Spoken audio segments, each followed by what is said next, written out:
there's a little bit of aggro here. They're starting to roll on a bit. Look out.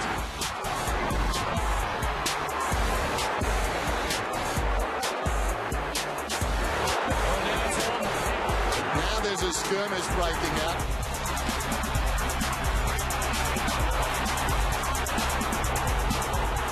It's simmering. It's like a tinderbox. It's on again, and this is getting ugly. This is starting to get ugly. I think tagging is becoming an art now. To be able to nullify a really good player without giving away a free kick is extremely important. I've got a lot of respect for those players because they're not out to do the flashy things that most people see. They do the things that only a few people appreciate. It's really effective against some players. Some players lose focus on what they're supposed to be doing when there's a tag or a niggler really getting into them. I think they really know their role, what they're trying to do, and that's get inside opposition's heads. They're relentless with it. Often they achieve it. They'll get inside someone's head and really put them off their game so that they're thinking about their opponent rather than thinking about winning the ball. Early in games when they set a tone, they're there, they're tackling their opponent, they're bumping them around stoppages, just planting that seed that I'm going to be here all day, and if you get the footy, I'm on you. You can do it once or twice in a game and the player might get a little bit annoyed with you, but I think it's when you're doing it 5, 6, 7, 8, keep going, keep going, keep going. And players are starting to get really good at it and then starting to work. They're getting free kicks for them and for their team. There's a lot of verbal stuff. Guys tend to talk. It's just that sort of niggle continually bumping. I like to make it a little bit different and talk to them about what their favourite food is or something like that, just to try and take their mind off the game and maybe, you know, what their favourite colour is, something like that. Throw in a few cheap shots every now and then, obviously within the boundaries. They're sneaky about when they do it, so when you're relaxed and you don't think they're going to do it, that's when they'll do it. They'll knee you in the thigh or something to try and give you a corky. They'll pinch you or just something to annoy you. It's so hard not to retaliate. You try and give them an elbow back or something, but really you just want to strangle them. When I get a tagger, it's sort of a bit of extra motivation to try and run him into the ground. I like to just try and keep running and try and take him to congestion and just take him places where, you know, I think taggers wouldn't like to be. You speak to your teammates before the game and let them know that, you know, this guy could be coming to me.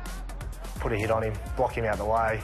Get the big boys, the rucks, to help you out there. Harry taking matters into his own hands. It's great sometimes when you get that one-on-one and you get to battle it out all day with them, and at the end of the day you can shake their hand and wish them all the best and let them know that you either got them or they got you on the day.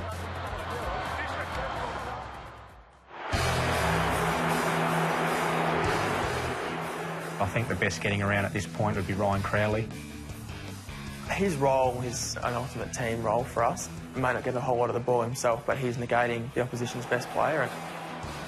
He's ultra fit, he's strong, but he has a real focus on that sort of part of his game, and he knows that when he's tagging, that's his role, and he's not trying to do anything else. He's a pain in the arse. Well, Murphy's responded here too. You can see he looked a bit winged there, didn't he, Richard? The Bulldogs would give in to him every time they can. Keep an eye on this, because if he's deliberately banging into that shoulder, he's given it a really good old test, isn't he? And it's right on the fine line of fairness, I reckon. I suppose there's a line that if you do want to niggle, you have to cross it to actually get in their head, and Pickers does that really well. Seems to really irk a few people.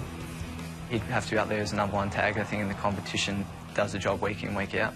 Constantly got touch and feel. Every time you go near the ball, he's there right with you. He just grinds away all day and he doesn't, lose concentration. I think that's why he's so good. Scotty Thompson is a renowned antagonist. Probably Scott Thompson against Barry Hall was probably the one that stood out the most. He really got into him and sort of kneed him and moved him over off the ball when he was tying up his shoelace, and I think Barry got him in that headlock and it was on for young and old. It's on now. He's on through the ball. That's a good headlock. He has been poking the bear, and the bear has responded. I witnessed firsthand Scotty Thompson get under Barry Hall's skin one day, and Barry retaliated, and I think it was pretty frightening for Scotty Thompson because he almost lost the air out of his lungs in a headlock. It's still going back here. He will not leave him alone, Scott Thompson. He is coming off Andy by the look of it. Good Mark Hansen in the middle of the pack. the Kangaroos. Well, it's probably more in this. There's going to be a free kick, isn't it? Yeah. Kangaroos kick against Hall. He had half a swing there, Barry, before. And we're going to get him off and have a spell. He really got Barry off his game that day, and he played a really good game himself. Cameron Ling was the toughest player I played on.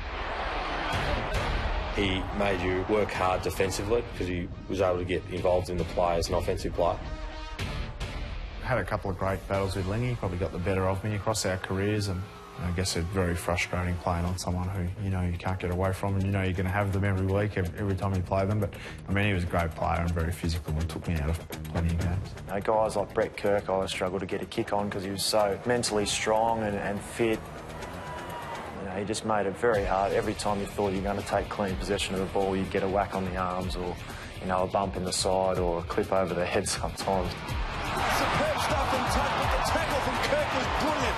I've seen Brett Kirk try and wear players down mentally and just be on their side and just was hitting them all day.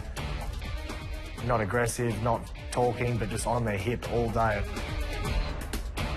I know former player Stephen Baker used to do it well, where he used to pinch under packs and grab your elbows. Stephen Baker from St Kilda. He's a pain, and he would do anything to stop you from having an impact on the game. I remember a tactic that Bakes, he kept hitting, then I turned around and said, the umpire come up, said, go on Bakes, hit me now. And the umpire turned around and said, Baker whacked me in the face, so I never thought I'd do that again. It's been well documented. I had some good battles there with Stephen Baker. He used to just niggle. He'd do whatever it takes to play his role for the team, and you can only really respect that. If I had a teammate like that playing alongside me, I'd be more than happy to have him on board, but when it's an opposition player, you just want to kill him.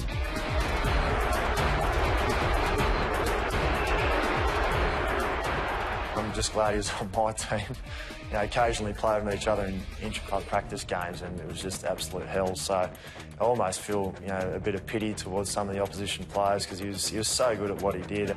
At times he might have crossed the line, and I think he's the first one to admit that. But he played over 200 games, and there's probably only 3 or 4 times where he crossed that line, and I could probably count on both hands the amount of times he was beaten. The evidence is circumstantial, but one suspects Stephen Baker's sucked another one in.